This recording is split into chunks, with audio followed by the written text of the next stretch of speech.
Part 1, Part 2, Part 3, and Part 4. Now look at Part 1.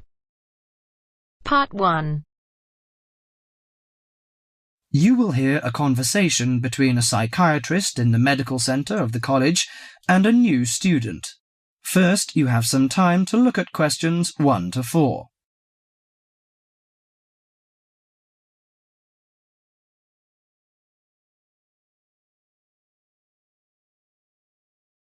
Now listen carefully to the conversation and answer questions 1 to 4.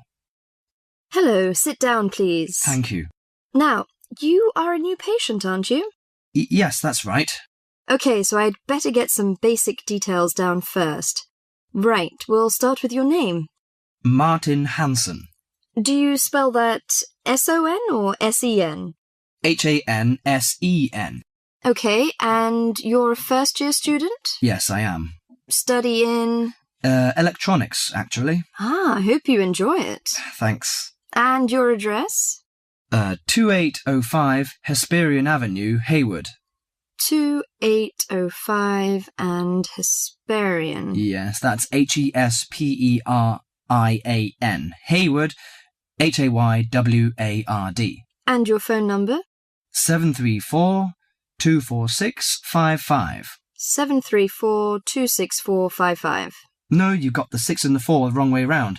It's 24655. Huh? Sorry, right. And, when were you born? The 15th of June, 1986. Here in New Zealand? No, I was born in Sydney.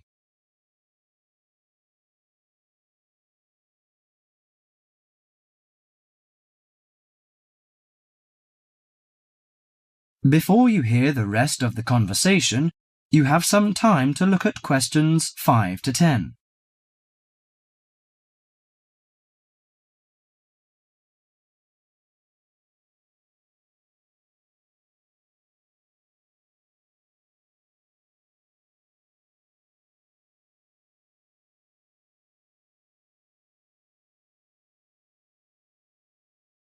Now listen to the conversation and answer questions 5 to 10.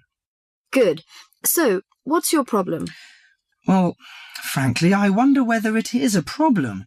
I get the blues, and it lasts for quite a while. I don't know how to... Yes, we all feel sad or get the blues now and again. Generally, our sadness lessens in time, and with the support of friends. However, if the depression leads to difficulty in thinking and greatly disrupts your daily routine, it can be evidence of a psychiatric problem. What do you feel exactly? I always feel sad and worthless. I find it hard to fall asleep and wake up early in the morning. How long has it lasted? Nearly half a month. Do you feel fatigue or loss of energy? Or you may have lost interest or pleasure in usual activities? Yes, sometimes. At first I thought I could overcome it by myself, but I failed, and I'm so glad that you came here. It seems that you are suffering mild depression from your symptoms. Depression? Yes, I feel depressed sometimes. But why would I... Depression may occur as a result of biochemical changes in the body. Alcohol, amphetamines, cocaine, and LSD can bring on depression. Those who have a family history of depression usually have a greater risk of depression. Sometimes the worrying changes in life can lead to depression. I see. I had a really bad breakup of a love relationship. It makes me feel hopeless. Do you think I need some treatment? Yes. Antidepressant medications are often used to treat depression, if it is serious. But I don't suggest them at first because of the side effects. I suggest psychotherapy, which can give you support and help you regain control. So do I need to come here every day? No, I will arrange counselling sessions for you, which will last 12 to 20 weeks. You come here once or twice each week. The psychotherapy is directed at helping you gain insight and understanding about events in your life, which may have contributed to your depression. With growing insight, you can often learn more effective ways of coping with your feelings and changing your behaviour. What can I do to take care of myself? Well, At first, you should do some physical exercises on a regular basis, at least 3 times a week. How is your food? Do you eat well? Yes, I think so. I eat at my homestay family. Good. Find a hobby or a positive recreational activity to participate in once or twice a week. I know it's difficult for you, though. When you feel it's hard to overcome the depression, come to the counselling session. Remember, ask for help if the load is too heavy to handle. Yes, I'll try. So, when will my counselling session begin? I'm going to arrange that for you. That is the end of part 1. You now have half a minute to check your answers.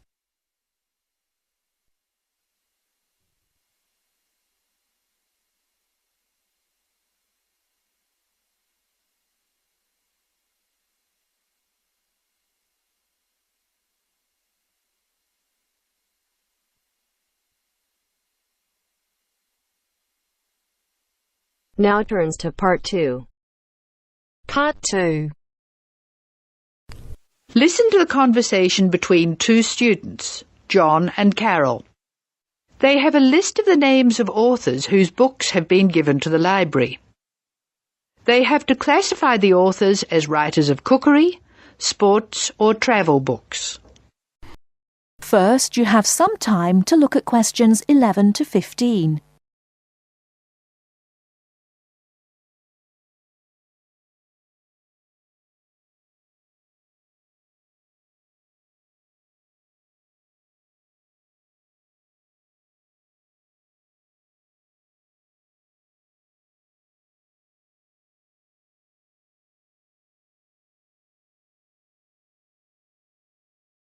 Now, listen carefully and answer questions 11 to 15.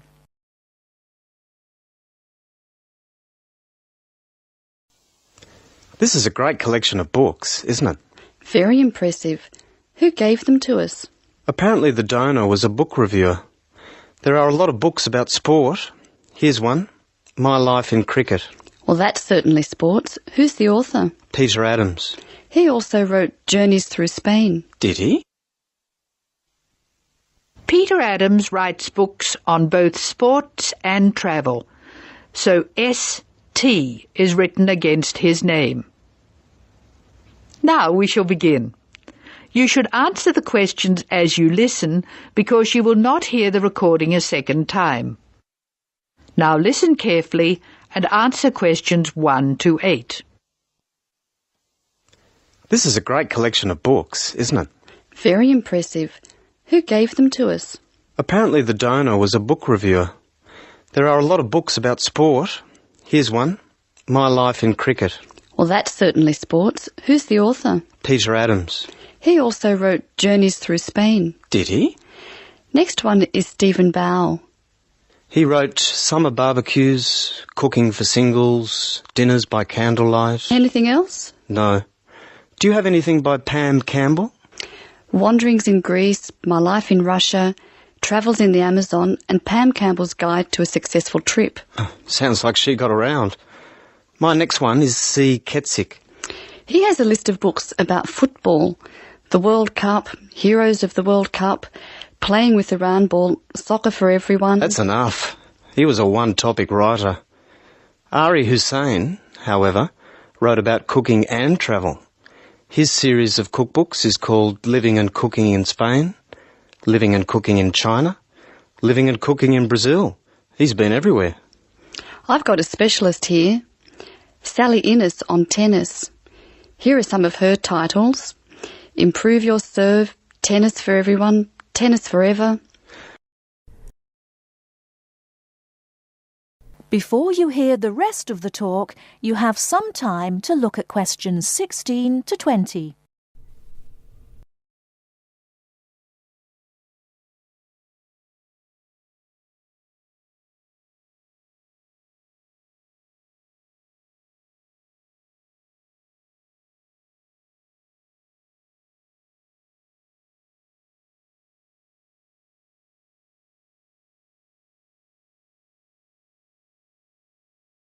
Now listen and answer questions 16 to 20. Sally Innes on tennis. Here are some of her titles. Improve Your Serve, Tennis for Everyone, Tennis Forever. Meg Jorgensen has 3 books, one in each category. Cooking for Health, Sport is Good for You, and Travelling in Australia. A varied talent. Who's next? Bruno Murray. He wrote children's books. A whole series called A Child's Guide to, and then the name of the city. Oh, you mean like A Child's Guide to London? Yes, that's right. He seems to have stayed in Europe. Ruby Lee, however, has just one book. It's called The Emerald Isle, and it's all about Ireland. Apparently she went around Ireland on foot. Jim Wells wouldn't like that. His books are all about motor racing. Nice photos of old racing cars. Don't you love the goggles on the driver? They do look strange, don't they? I think we're nearly finished. What did Helen Young write? Summer menus. Food for thought. She also did a book of Chinese recipes. Cantonese, I think. OK, that's dealt with the first box. Let's stop for a minute. That is the end of part 2. You now have half a minute to check your answers.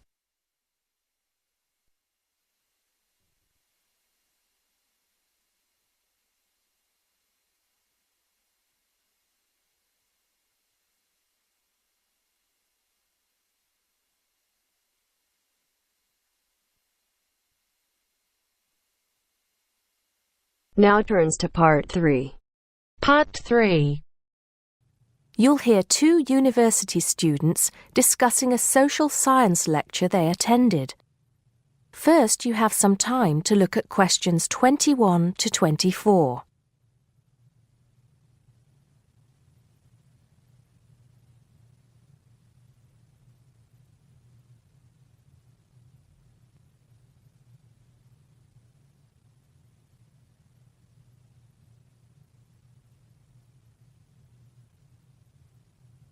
Now listen carefully and answer questions 21 to 24.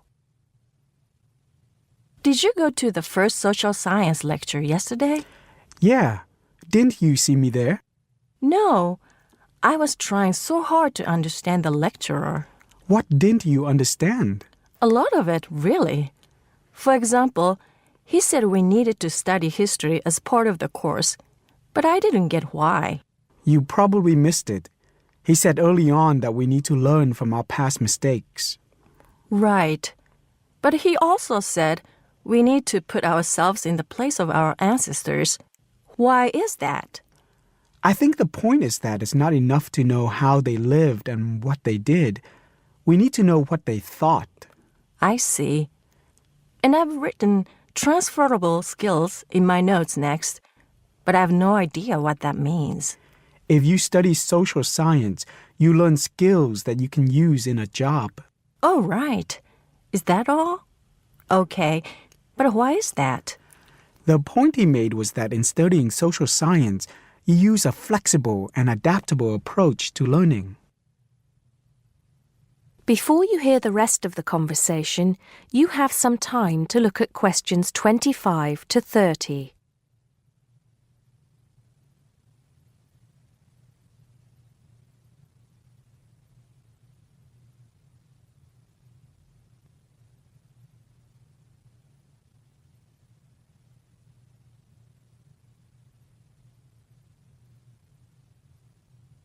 Now listen and answer questions 25 to 30. He also kept mentioning all the other subjects we will need to study as part of the course. I didn't write them all down, did you? Some of them.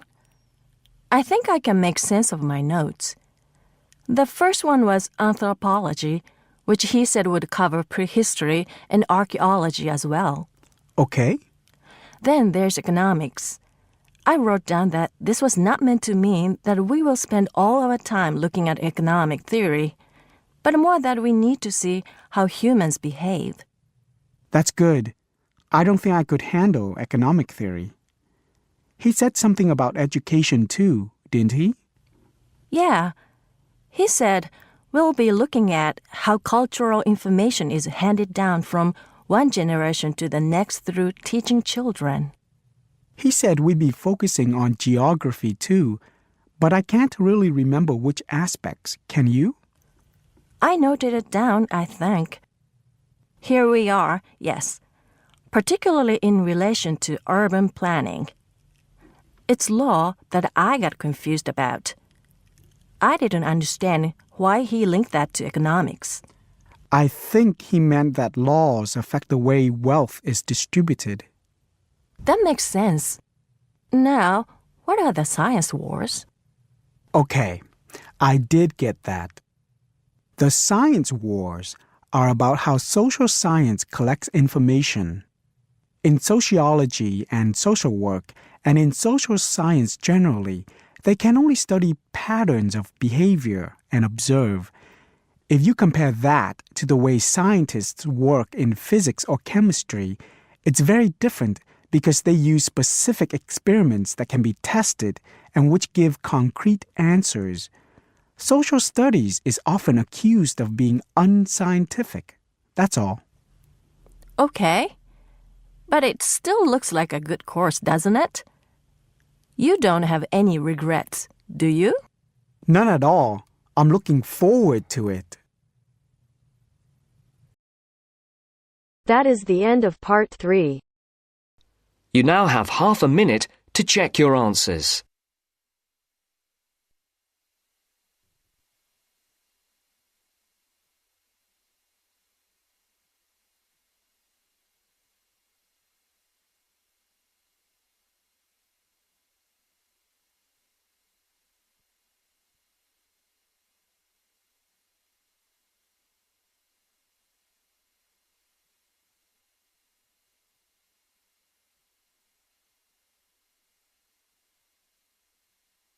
Now turns to part 4.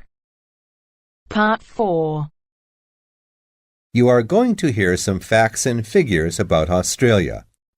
First, you have some time to look at questions 31 to 40.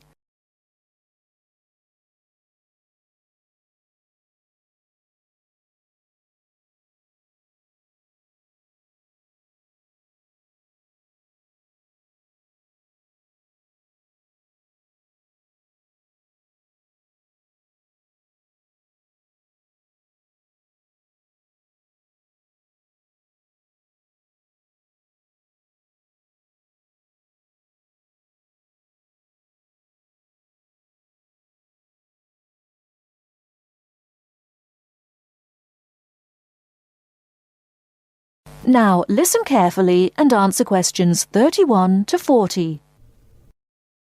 Now I should tell you that the country of Australia is made up of 6 states and 2 territories.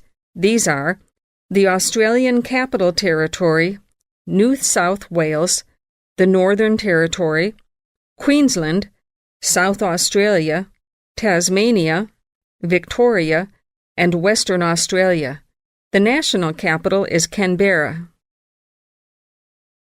Right, let's turn to the Australian economy. Australia has a prosperous Western-style capitalist economy.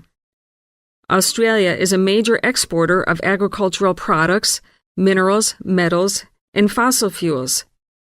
Commodity prices have a big impact on the economy.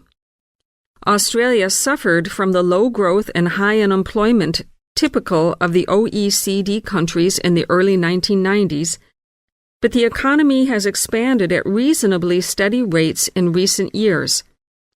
In addition to high unemployment, short-term economic problems include how to balance output and inflation and how to stimulate exports. The economy is made up like this: agriculture, 3.1%, industry, 27.7%, services, 69.2%. The labor force has a similar pattern. The total labor force is 8.2 million. 34% work in finance and services, 23% work in public and community services, 20% work in the wholesale and retail trade, 17% work in manufacturing and industry, and 6% work in agriculture. What are the chief industries of Australia? They are mining, industrial, and transport equipment, food processing, chemicals, and steel. What are Australia's main agricultural products? They are wheat, barley, sugarcane, fruit, cattle, sheep, and poultry. And who do we sell our products to?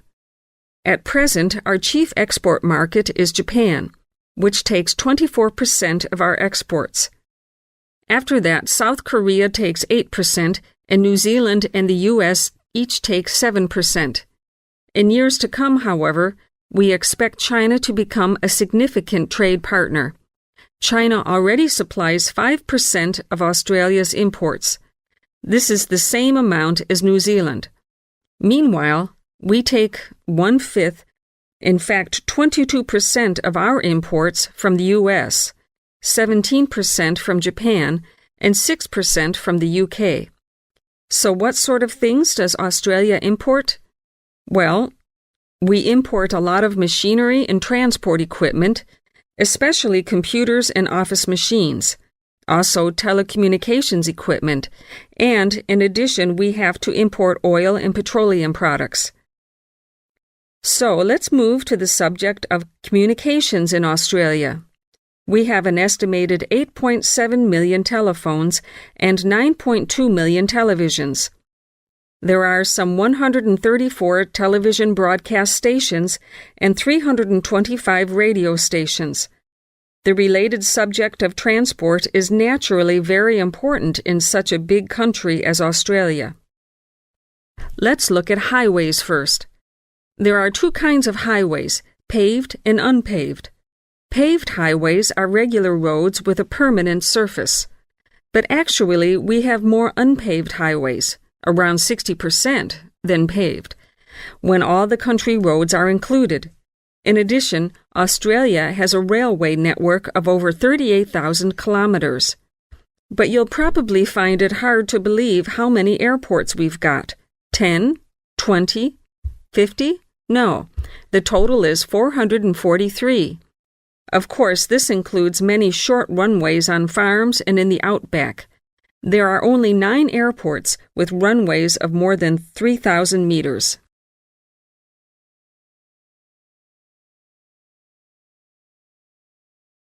That is the end of part 4.